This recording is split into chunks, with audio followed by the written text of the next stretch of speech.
Chers amis, bonjour. Aujourd'hui, je vais vous parler, en fait, c'est un chapitre que je viens de rajouter à mon projet sur la toxicité des livres sacrés. Donc, vous allez voir, c'est génial. Le créationnisme est un cancer de la spiritualité. Certains croyants doivent se dire, oui, mais enfin, on sait bien que ce n'est pas Dieu qui a créé le monde, on y croit, mais sur ce point, non. Certes, et pourtant. C'est d'un créationnisme inconscient dont il est question.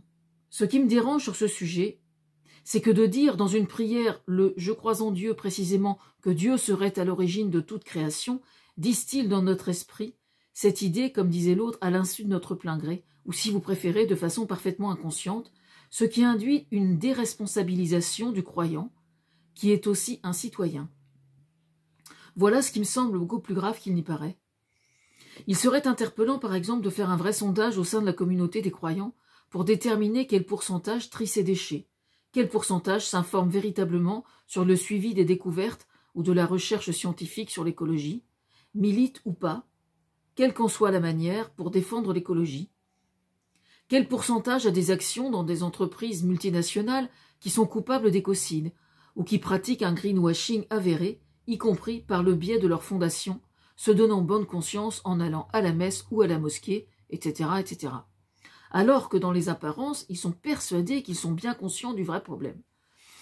Je veux parler du péril qui pèse simplement sur l'avenir de l'humanité et de l'urgence climatique.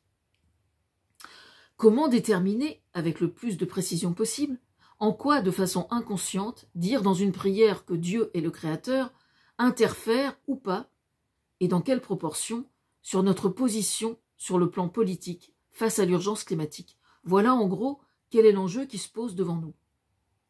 Petite précision. Pour ceux qui seraient tentés de m'accuser de faire un focus un peu étrange sur les cathos, dont je fais partie, je vous informe que je suis en train de fignoler mon projet de livre sur le jardin, où je n'épargne, il me semble, personne, quand il s'agit de prêcher pour l'écologie, alors que dans le quotidien, ou dans ses pratiques au jardin, beaucoup devraient revoir leur copie, et ceci aux antipodes de la moindre notion de religion. Bon, je sais, certains me diront que je suis bien pessimiste. Est-ce que c'est bien raisonnable? Franchement, désolé, mais les faits sont là. Revenons au créationnisme, théorie directement liée à l'hypothèse, je rappelle que c'est une hypothèse, de l'existence de Dieu. Il se trame aux USA une bien triste réalité qui réside dans le fait que les courants évangélistes qui font partie des protestants nient en bloc l'urgence climatique. En psychologie, on appelle ça le déni. Qu'ils s'entendent comme cul et chemise avec les républicains, à grand renfort de ségrégation raciale, et pour tout dire, en soutien à peine dissimulé aux suprémacistes blancs. J'ai bien dit évangéliste, qui, étymologiquement, vient donc d'évangile, et qui cautionne, qui plus est, la version archaïque et obsolète de la réussite sociale, en ce qui les concerne, version le loup de Wall Street, c'est-à-dire prônant l'enrichissement personnel. On est en droit de se demander alors où se situent les valeurs de solidarité et d'entraide prônées pourtant par le pape François, pour qui j'ai la plus grande admiration, je rappelle. Quant à leur posture sur le réchauffement climatique, c'est le cadet de leurs soucis, puisque créationnistes, ils considèrent que ça n'est pas une question d'humain, mais de Dieu, et donc n'ont pas à s'en préoccuper. Politiquement, par contre, puisque nous parlions de loup, soyez sans crainte. Il est actuellement bien en embuscade. Il s'appelle Donald Trump. Il a un âge mental de 13 ans, environ, selon l'avis de plusieurs psychiatres. Il était arrivé au pouvoir par la bonne grâce de Poutine et de ses lieutenants, combiné avec l'approbation non dissimulée des GAFAM à l'époque. Le vide juridique, c'est bien pratique, hein.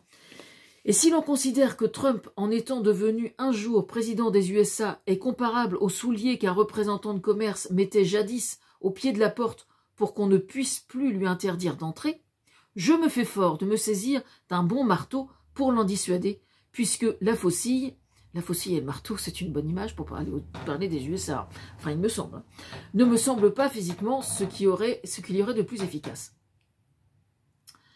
La vraie question qu'on doit se poser devrait être la suivante. Est-ce que le fait d'être parvenu au poste le plus prestigieux politiquement, président des USA, suffit à légitimer qu'on rempile et qu'on s'en trouve davantage conforté? Certes, on pourrait évoquer l'expérience. C'est sans compter la valse des collaborateurs, fort nombreux, pendant la totalité de son mandat à l'époque, qui accrédite sans le moindre doute son incapacité à travailler de concert avec des personnes infiniment plus compétentes que lui. L'expérience, d'autre part, dont il serait question, ne peut en aucune façon être mise en avant si l'on considère que partout dans le monde où pendant son mandat il ait dû interagir avec d'autres présidents d'autres puissances, il n'en a été en vérité que la marionnette, tout juste bon à être raillé, manipulé, et donc via les réseaux sociaux, ayant diminué de façon substantielle l'influence des USA sur la scène internationale, au point d'avoir complètement ringardisé dans des proportions insoupçonnées l'expression « rêve américain ». Qu'est-ce qui est devenu cette expression aujourd'hui? Franchement, j'aimerais bien savoir. Moi, personnellement, je ne rêve pas d'y aller, je vous le dis franchement. Peut-être qu'on arrivera à m'en convaincre, mais franchement, vu ce qui s'y trame, j'ai du mal. Et je ne dois pas être la seule. Difficile de toute façon d'évoquer le prétexte d'expérience pour un poste de chef d'État avec un âge mental de 13 ans. Un enfant de 13 ans, souvent, comme n'importe quel enfant, joue. C'est normal. Il joue souvent, notamment aux jeux vidéo. Trump, c'est le golf. Tempête de neige, ouragan, inondation, feu de forêt. Quelle que soit la calamité qui tombe sur des États de son pays, les USA, et qui sont des preuves absolument incontestables du réchauffement climatique, lui, il joue au golf. Et en plus, il s'en vante.